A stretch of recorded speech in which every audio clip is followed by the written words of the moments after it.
여러분 안녕하세요. 오늘은 중국 정부가 개인 양로보험을 제도화 시행에 대해 말해드리겠습니다.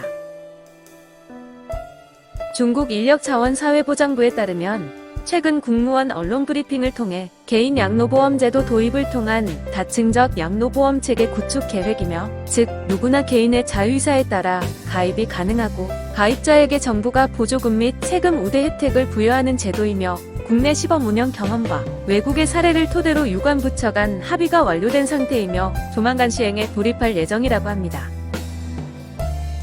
2021년 중국 정부가 추진해야 할 주요 업무의 하나로 확정했고, 일반적으로 공공양로보험으로 불리는 기본양로보험이 1차 안전망이고 기업양로보험이 2차 안전망이라고 한다면 개인양로보험은 3차 안전망에 속한다고 하네요. 앞서 개인양로보험 제도는 지난 2018년 5월 상하이시, 푸젠성, 수저우 공업 원구 등 지역에서 시범적으로 시행하며 시범지역에서는 2020년 9월 말 기준 보험회사 23곳을 통해 총 66개의 개인 양로보험 상품이 출시되었는데, 보험료로 효과는 예상보다 크지 않았다고 합니다. 개인 양로보험 가입자가 개인 계정을 개설하고 정기적으로 보험료를 납입하면 정부는 그에 상응하는 보조금과 개인소득세 공제 혜택을 부여하며, 개인은 계좌 운영을 전문기관에 위탁할 수도 있고 스스로 운영할 수도 있으며, 위탁기관은 장기 투자를 통해 적립금을 불리고 가입자는 퇴직 시 동계좌에 자산을 연금으로 수령할 수도 있습니다. 여기서 한 가지 주목할 만한 점은 가입자가 연금 수령 시 그동안 유예되었던 개인소득세를 납부해야 한다는 점입니다.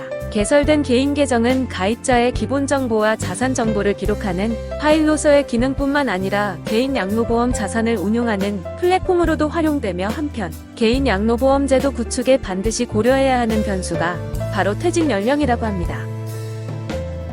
이에 중국 인력자원사회보장부가 퇴직 연령 연장 문제를 두고 고심을 거듭하고 있다고 언급했으며, 퇴직 연령 연장 문제는 수많은 노동자와 경영자는 물론 사회 전반에 미치는 파급 효과가 적지 않기 때문에 결정에 신중을 기할 수밖에 없다고 전했습니다. 현행 중국의 법정 퇴직 연령은 남자는 60세이고 여자는 직장인은 50세이며 간부직은 55세입니다.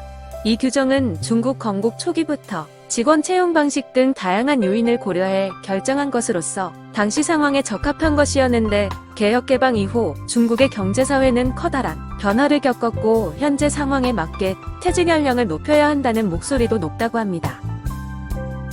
중국 정부는 국제적으로 통용되는 방식과 국내 실정을 충분히 고려해 최적의 방안을 마련하기 위해 노력하고 있으며, 중국 인력자원사회보장부 관계자는 법정 퇴직 연령을 연장하는 것은 매우 중요한 일이므로 사회보장제도의 지속가능성에 적합하고 국민의 기본생활권을 보장하는 방향으로 개혁이 이루어져야 한다고 강조했습니다.